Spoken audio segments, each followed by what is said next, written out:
Bonjour à toutes et à tous et bienvenue dans ce 11e épisode des Lectures du Loup en podcast. Cette semaine, je vous fais plonger dans une nouvelle vision du futur très audacieuse du journaliste scientifique devenu romancier Bernard Werber. Alors là, gros morceau, Werber, c'est plus de 30 ans de carrière et tout autant de romans, mais aussi des nouvelles et d'autres ouvrages plus expérimentaux, comme la fameuse encyclopédie du savoir relatif et absolu qui, une fois encore, ponctue les 79 chapitres de son nouveau roman, Le temps des chimères. Et autant vous dire que cette chronique n'aura pas été simple à écrire, déjà parce que Bernard Werber, c'est un grand nom de la littérature française, qu'il a un succès fou à l'international, mais aussi qu'en 30 années d'écriture, il a eu le temps d'habituer son lectorat à une multitude de références que moi, petit loup bleu bibliophile, n'aura pas forcément repéré, parce qu'il s'agit là de mon deuxième Werber seulement. Mais si la prophétie des abeilles m'avait laissé un goût de folie perchée avec sa fin sous acide, pardon Bernard, mais là faut pas déconner, c'est que dans la tête de l'auteur se cache l'entrée d'une foultitude de dimensions extraordinaires. Jingle.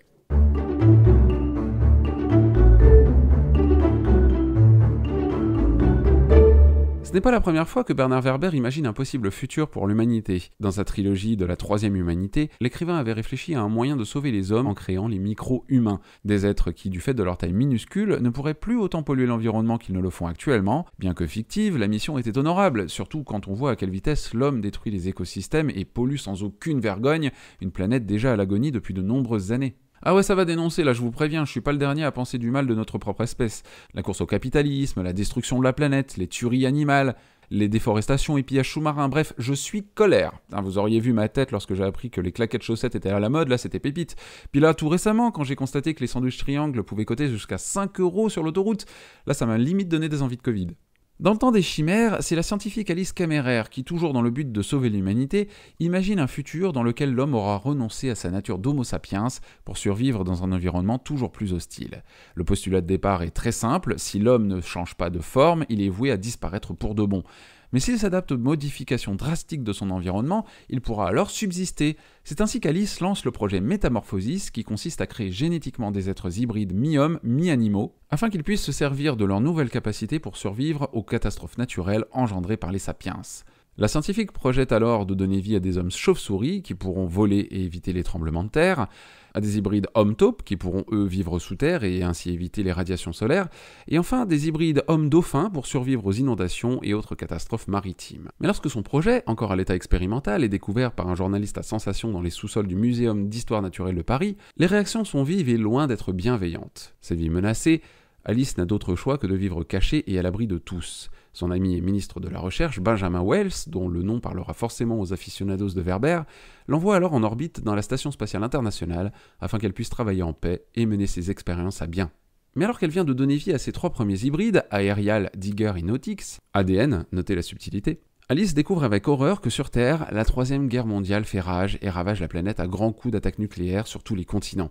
De plus, après plus d'une année passée dans l'ISS sans personne pour les ravitailler en carburant, la station perd peu à peu de l'altitude et menace de s'écraser, la forçant à retourner sur le plancher des vaches et à affronter un environnement irradié et dangereux. Alors là, je vous épargne tous les détails parce que vous aurez déjà près de 120 pages à lire pour comprendre la mise en contexte des aventures biologiques d'Alice. Mais cette histoire de Troisième Guerre mondiale va surtout servir à poser les bases du roman. Un roman qui se déroule sur 50 ans pour répondre à une question que l'auteur a lui-même posée.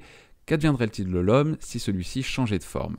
Bernard Werber indique lui-même en interview que les sapiens sont en fait la 4e forme d'humanité, après les néandertaliens, les denisoviens et l'homme de Flores. Mais depuis, l'homme n'ayant connu plus aucune autre forme que le sapiens, c'est son héroïne Alice qui va passer à l'action et emmener ses hybrides avec elle à la découverte des terres françaises après une apocalypse nucléaire. Tout le sel du roman réside dans les 50 années suivant la Troisième Guerre mondiale, 50 ans d'évolution en vrai. Sans trop spoiler non plus, je peux quand même affirmer que les hybrides supportent les radiations, sans quoi, imaginez, Alice serait arrivée sur Terre, elle aurait enlevé sa combinaison et dead. Voilà, elle serait morte, les hybrides avec, fin. Merci Bernard. Donc non, en effet, ils survivent. Mais ce qui va être intéressant à suivre, c'est justement l'évolution des hybrides. Maintenant qu'on sait qu'ils vivent et peuvent mener leur existence à bien sans que Mère Nature ne les en empêche. Quand je parle d'évolution, c'est surtout l'évolution de leur mentalité. Si Alice met un point d'honneur à les éduquer et à leur faire découvrir le monde d'avant, un monde purement sapiens, on se doute déjà que malgré une jeunesse égalitaire, leur différence va venir tôt ou tard rompre cet équilibre, car malheureusement, cela a toujours été le cas dans l'histoire de l'humanité. Oui mais voilà, L'homme est-il voué à reproduire sans cesse les mêmes erreurs, même en évoluant ? Voilà une autre question à laquelle l'auteur s'attaque dans un élan d'imagination assez colossal et surtout très audacieux, entamé dès la naissance des hybrides, quand Alice affirme que dans leur tube, les 3 embryons qui gigotent rêvent déjà de leur futur possible. Une formulation que j'ai trouvée par contre un peu maladroite, surtout quand la scientifique pointe elle-même le fait qu'ils ne peuvent pas rêver de leurs vies antérieures, puisqu'ils sont les premiers de leurs espèces respectives et ne connaissent donc rien à la vie. Alors, au risque de me répéter, Le Temps des Chimères, c'est une vraie preuve d'audace de la part de l'auteur. Au départ, j'avoue, après l'histoire du chat avec un port USB sur le front et de la ruche géante peuplée d'hommes abeilles, je me suis dit que l'auteur allait m'emmener une fois plus dans une vision délirante du futur et que j'allais juste pas m'y retrouver, le tout étant beaucoup trop surréaliste et imagé pour y croire.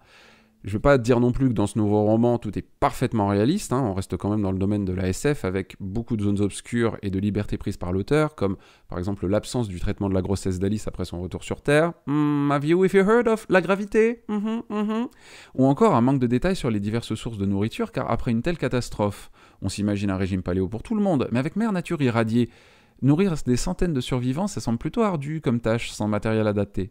Mais ce qu'on ne peut pas enlever à Werber, c'est sa capacité à nous emmener loin, très loin, parfois trop loin pour certains. Mais quoi qu'on en dise, la prise de risque, elle est là et on ne peut que la saluer. En résulte donc une série de situations conflictuelles liées à l'évolution des consciences de chaque espèce.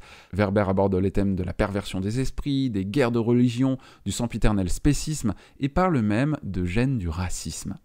J'ai aussi noté dans ce roman une jolie description de l'animosité ressentie par les dauphins envers les hommes, d'autant plus intelligente quand on pense à la monstruosité dont peut faire preuve l'homme sous couvert de tradition, comme aux îles Féroé, où les massacres rituels continuent chaque année de teindre la mer en rouge de sang.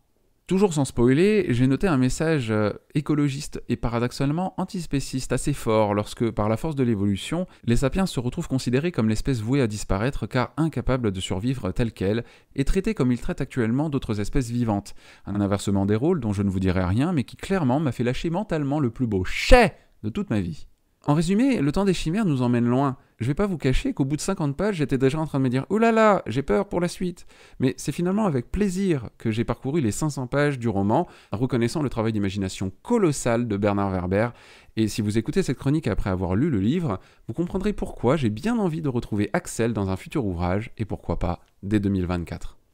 Merci à toutes et à tous d'avoir écouté ce nouvel épisode des Lectures du Loup, que vous pouvez désormais retrouver le jour même de la diffusion en podcast sur YouTube à 18h tous les 15 jours. Je m'en vais de ce pas relire la préquelle d'Hunger Games, dont l'adaptation au cinéma a déjà été chroniquée par la brillante Kalindi Rumpel dans Le Seul avec qui compte, juste pour le plaisir de pouvoir balancer dans mon podcast « C'était mieux dans le livre », parce que je suis un connard.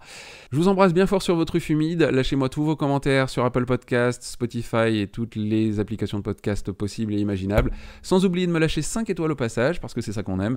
Et en attendant le prochain épisode, n'oubliez pas de manger 5 romans et mangas par jour pour votre santé. Allez, bon appétit!